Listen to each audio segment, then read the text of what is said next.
Hello everyone, and welcome to a Farming Sim 22 tutorial. Today we are talking about greenhouses, which act as a factory as part of the production chain, and they produce strawberries, lettuce, and tomatoes. So to build a greenhouse, first you have to own the land that you want to put it on. So you can go to farmland here and buy whichever land you want to place it on.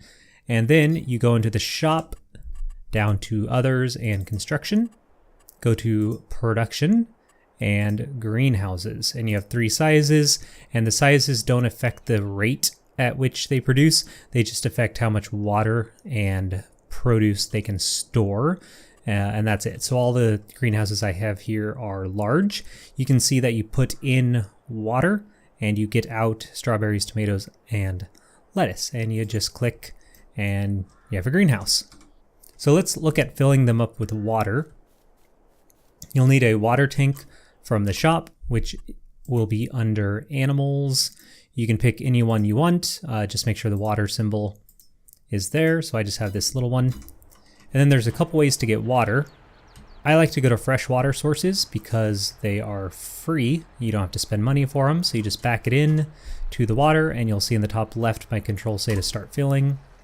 And you start filling. You can also place a water tank,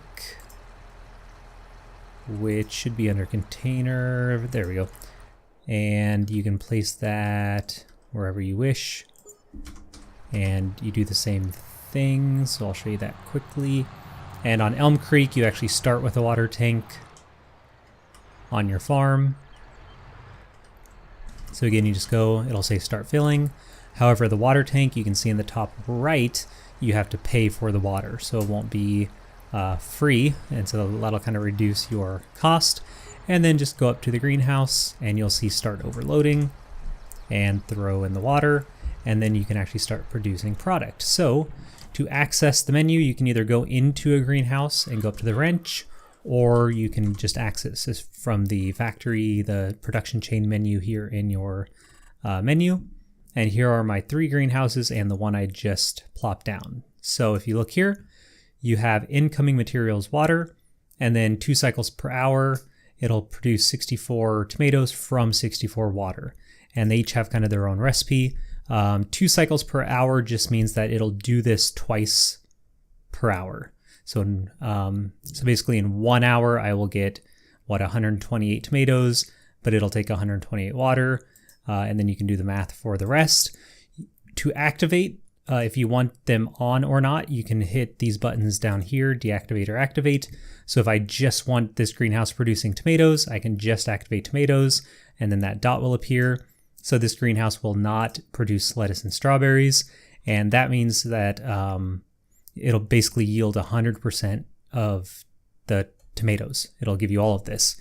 If you activate 2 of them, you will only get half of the yield. So if you look here, I had both of these at 0, and then I gave it 5,800 water. That's just how much I had. And you'll see that I got 5,800 tomatoes because I got 100% of the cycles, basically.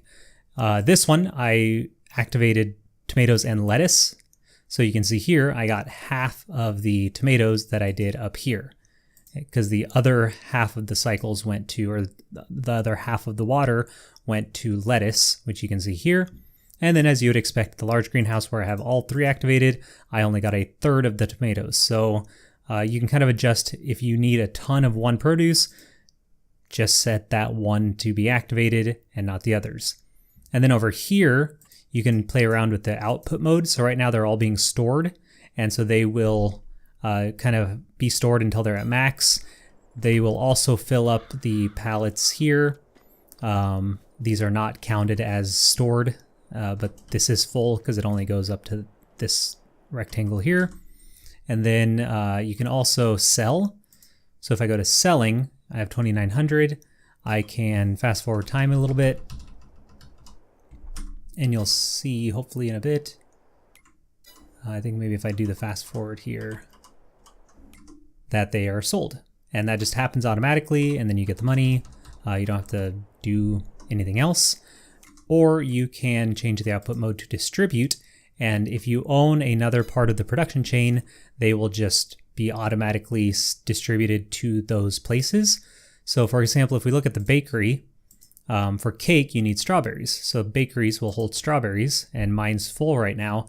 I didn't actually take any of those strawberries to the bakery. Those were all just from me hitting distribute in the menu here.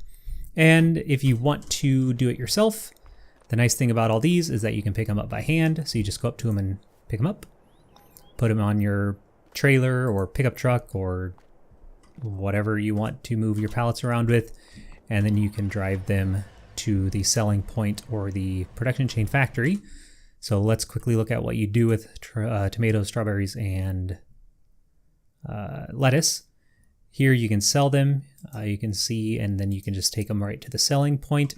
Or if you want to be part of a production chain, you can go look at that in the shop is the easiest place to do that. Construction, production. So the factories, and you can just look here until you see an input that is what you want. So I know the bakery takes strawberries, and I'm pretty sure that is all I remember seeing for the production chain. So I'm pretty sure lettuce and tomatoes are just to sell, and strawberries you can sell or put in the bakery for cake. And again, you just go up to them and drive into the little icon like you do everything else, and it'll just disappear and take it away, whether it's a selling point or a production chain factory. And that should be everything you need to know about greenhouses. All you have to do is just keep topping them up with water and figure out what you want to do with the produce. So I hope that helps. I hope you learned something. Like, subscribe, comment below if you have any questions, and of course, have yourselves a very nice day.